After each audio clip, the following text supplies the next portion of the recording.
నమస్కారం. ఇవాళ జిఎస్టీ కొత్త సంస్కరణ రిఫార్మ్స్ ఏవైతే తీసుకొచ్చారో అది సామాన్య అలాగే మధ్యతరగతి పేద కుటుంబానికి చాలా ఉపయోగపడుతుంది.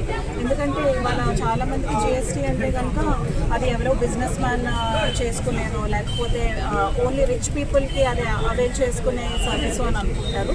కానీ జిఎస్టీ అనేది ఏంటి అని అంటే ప్రతి ఒక్క వ్యక్తి ఏదైనా ఒక గూడ్స్ అంటే ఏదైనా వస్తువు కొనేటప్పుడు కానీ సర్వీస్ తీసుకునేటప్పుడు కానీ మనం గవర్నమెంట్ కట్టే ట్యాక్స్ అంటే ఉదాహరణకి మనం ఒక ఫోన్ 10,000 రూపాయల ఫోన్ ఉంటే కనుక అది ఏ ట్యాక్స్ ల్యాబ్లో ఉంటుంది అని చూస్తాము. అది ఒకవేళ 18% ట్యాక్స్ ల్యాబ్లో ఉంటే కనుక 10,000 రూపాయలు ఉన్న ఫోన్ మనకి 11,800 అంటే ఆ 1,800 ఏదైతే ఉందో ఒక షాప్ యాజమాన్యం అది కలెక్ట్ చేసి గవర్నమెంట్కి ట్యాక్స్ కడుతుంది అనమాట. ఇవాళ ప్రతి ఒక్క వస్తువు పైన ట్యాక్స్ ల్యాబ్ అనేది తగ్గించడం జరిగింది.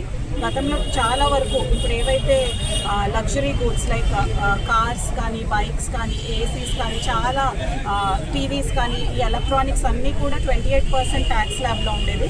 ఇవాళ అది 10% తగ్గించడం జరిగింది. అలాగే రెగ్యులర్ నిత్యావసర సరుకులు అంటే బేసిక్స్ కానీ ఎసెన్షియల్ గూడ్స్ కానీ అవన్నీ కూడా 18% ఉండేది. ప్రతి ఒక్క మన గ్రోసరీ స్టోర్లో కొనుక్కునేవన్నీ కూడా ఇప్పుడు 5% తీసుకురావడం జరిగింది. అలాగే పాలతో తయారు చేసే వస్తువులు అవనివ్వండి లేదంటే ఫ్రూట్స్ వెజిటేబుల్స్ పుస్తకాలు ఇవన్నిటికీ కూడా 0% ట్యాక్స్ అనేది ఇవ్వడం జరిగింది. ఇది మోడీ గారు తీసుకొచ్చిన ట్యాక్స్ రిఫార్మేషన్. గతంలో కూడా ఆయన ఎన్నోసార్లు ఇలాంటివి తీసుకురావడం జరిగింది. ఆయన ఫస్ట్ టైం ప్రైమ్ మినిస్టర్ అయ్యేటప్పుడు 2017లో ఆయన ఇది తీసుకొచ్చారు.